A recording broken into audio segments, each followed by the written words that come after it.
to release as much information as we.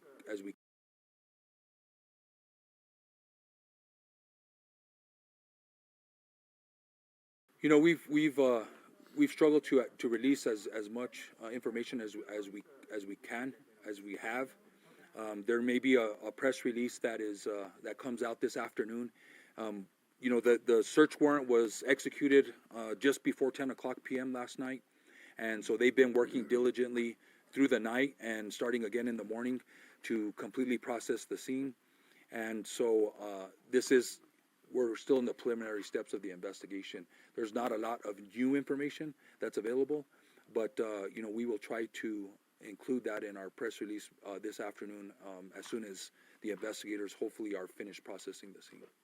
Can you confirm if they have been deceased for a long period of time? I was told maybe a week or two. You know, all I can say is they have been deceased for quite a while.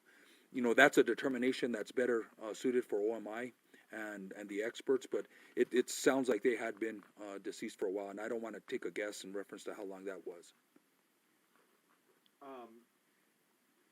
Who found them? Was it these two maintenance workers, I believe?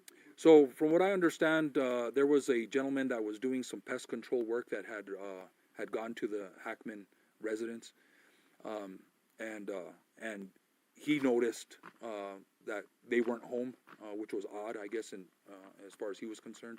He made contact with a security officer that was there, either patrolling or in the subdivision, and then it was the security officer that went to the house and had discovered the individuals in the home. You guys are ruling out foul play, though. We're not ruling it out.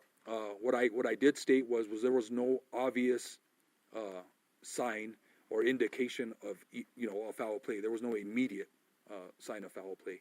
Haven't ruled that out yet. This is an investigation, so we're keeping everything on the table. You know, I think the autopsy is going to tell us a lot, and any evidence that we collect, but I haven't ruled any of that out yet. Can you talk about the carbon monoxide aspect? I know they tested for that. Yeah, so you know, obviously it's not I wouldn't say odd, but it's not normal to find two people deceased in a residence. That's concerning. And then there was also a dog that was in a kennel that was also found deceased. We don't know the cause of that, obviously, but you know, on our experience and working on cases like this, that is a possibility.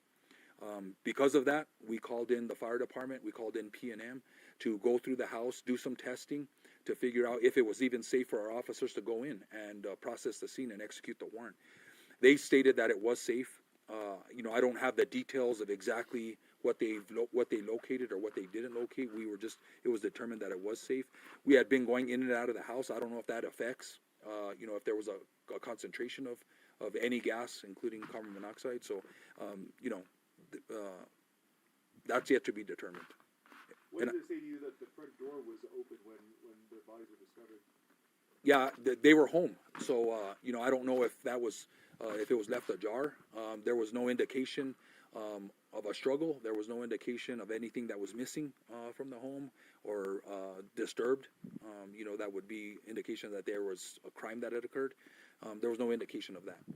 As far as, you know, there could be a multitude of reasons why the door was open. Obviously a very high-profile case. You're getting attention from all over the world. How does the department handle that? The same way we handle every other case, with caution and with facts. You know, we want to make sure that we get the investigation completed properly, and we want to release the proper information, and sometimes that takes time. And so I just ask people that, and in the media, to be patient. We will release as much information as we can when the time is right and when they're factual. So, just to clarify again, right now you guys aren't leaning one way or another. The investigation is completely open to the cause of their deaths? Yes, it is. In your experience, Sheriff, have you ever come across something like this before in your county? Me personally, there have been cases. We investigate deaths all the time. Some are natural causes, you know, some are criminal.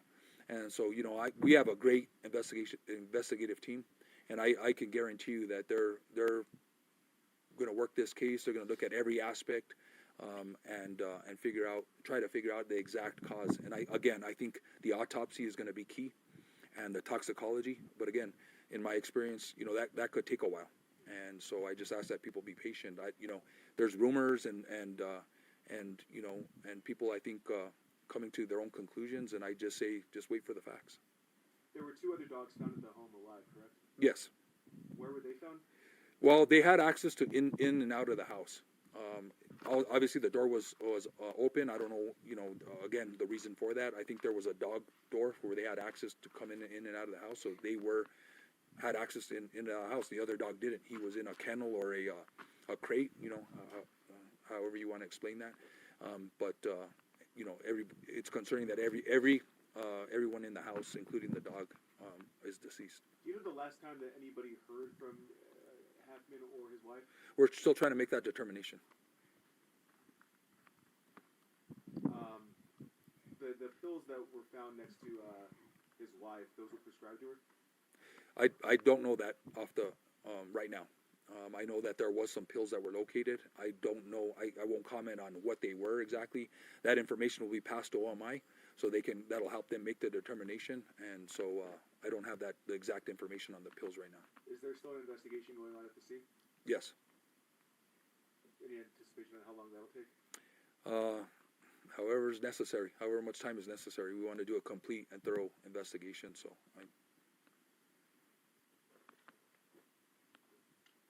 thank you. Anything else? No, I don't. Any other? Thank you for coming. Sure.